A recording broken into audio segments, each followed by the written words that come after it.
Hello, I'm going to talk to you today about the Memento Mori ceremony and the crucifixion of Jesus, specifically the 12 stages of the cross. I am T. Robert Welling. The stages of the cross have the three acts of Memento Mori built into them in a layered about a dozen different ways, because the entire event, almost the entire event, is one big huge parade, or community involvement, for lack of a better description. The three acts are as follows. Part 1A is some type of violence, assault. Part 2 is some type of an emotional response, emotional reaction, an emotional interaction. From the most innocent to the most not. But that's a different subject. Part 2 is some kind of community involvement, parade, community interaction, community, two or more people interacting with a similar idea, concept, goal, direction, design, attitude. A similar schema. So you have Jesus is condemned to death. Well, obviously that's 1A. That's assault and intent to commit homicide. So obviously that's 1A. That's assault. That's some kind of damage that's coming, some kind of a causing infliction of A inflicts damage on B. Emotionally, Jesus is then taken to his cross, 1B. Going to your cross and then having to lug it to your execution point is a very, very emotional situation. He does this in front of a crowd. One, himself. Two, the Roman guards around him. And three, observers around him. 1A falls for the first time. 1B, mother. So, mother and son emotional connection, difficult to bypass that.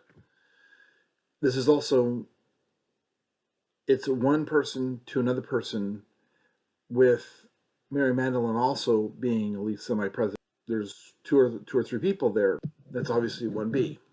In front of other people, that's 2. Simon of Cyprus assists Jesus in carrying his cross for a bit of time. Well, that's a layered moment, 3 acts. He's in pain.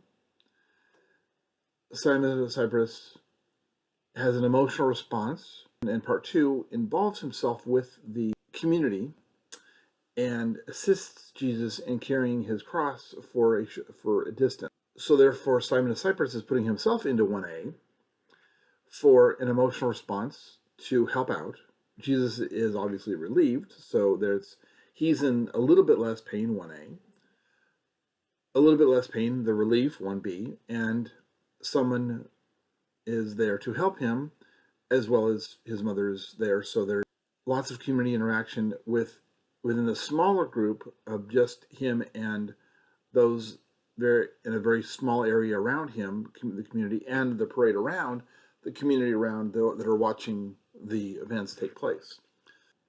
Veronica wipes the face of Jesus. He's in pain, he's muddy, he's bleeding, he's not having a good day.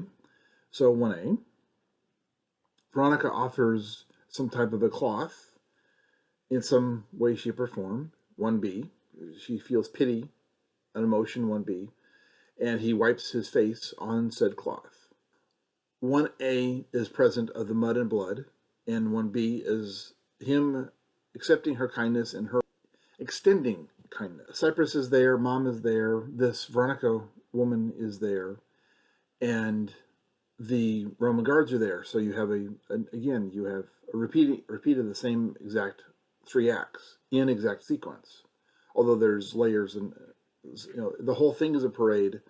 The Roman Senate is involved, and the Roman courts are involved. The other surrounding situations are involved. So there's a lot of stuff happening, going on, that is very, very difficult to deal with. Jesus falls for a second time. Well, this is obviously 1A. So he falls for a second time and is in a great deal of pain because obviously dragging around that whole situation is 1A. He then meets the women of Jerusalem. Meeting the women of Jerusalem is actually an intensely difficult situation to deal with because not only is he male to female, there's an emotional situation there, but there's pain and torture and agony and humiliation and degradingness and almost all of the other emotions put together. So there's the community is him and a couple women. It's him, a couple women, and his mother. Him, a couple women, his mother, and the guards. So the circles of influence of the community continue to expand out. There's layers and layers. The Roman Senate, the Roman court, the Philistines. They're all it's all him and different layers of community interacting at different ways at the same time and sequences of time. They're interacting in different aspects of community interactions, along with being going to his execution is 1A, and knowing that you're going to your execution is in a very, very emotional situation. And the Romans are having an emotional situation because their pure pleasure in knowing that an enemy of the state is being dispatched, so he would no longer be a threat to the Roman Empire. The Rex part of INRI, Rex is king, which means that he's a threat. He's a defined threat to the Roman Empire.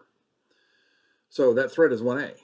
He is 1A to the Romans, who are having an emotional reaction, 1B, to him, and the number of people involved, part 2.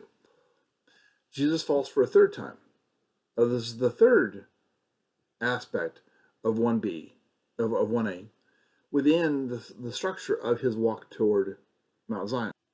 After Jesus falls for a third time, he is then stripped of his clothing, his modesty for a Orthodox or observant Jewish man would be try to find something that's more humiliating and degrading than to be stripped naked in front of males and females of various and assorted cultures. Not high on the list of niceties. So you have 1A, stripped, 1B, emotional reaction to being stripped of your clothing, and the community involved. Some of them are enjoying the 1A behavior, 1B, they're enjoying 1B, 1A of the behavior, and they're various and sorted layers of the community are both enjoying and disgusted by what's going on. Jesus is nailed to the cross. 1A. There's last words. Father, forgive them, an emotional response, for they know not what they do. So 1A, he's up there in pain. 1B, he has an emotional response, which is the opposite of what most people would do. And 2, forgive them. He's talking about everyone. They don't understand the Roman Empire's memento mori ceremony, and their entire culture is based off of that. Now the memento mori has a considerably larger amount to do, and there's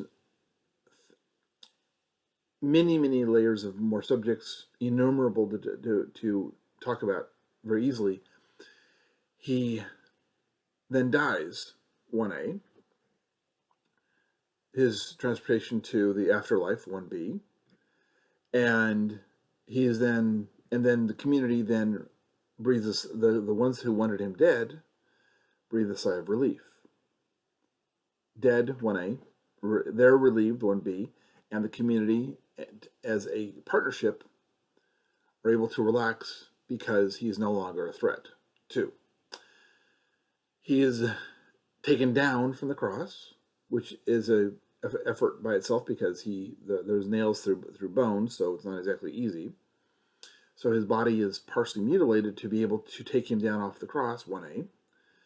His mother and Mary Magdalene performed this action, and with Mom and Mary Magdalene there to take him off the cross. So you have 1A, the mutilation, 1B, the females around him, and 2, the community is interacting, and the smallest is a community of 3, and the guards and other family members and the politicians that are around and officers and the concentric circles expand out. Jesus is laid in his tomb, dead body, 1A, to rest, 1B, and in a tomb, other tombs are around. He's laid to rest within the area of the bones of his ancestors' community. So he's both interacting with the community of the living and the community of the dead. So we have a great deal of layers and layers and layers of those 3 acts played out in sequence. And these are just the absolute basics of the sequence that are present. There's many, many more layers that haven't been mentioned yet.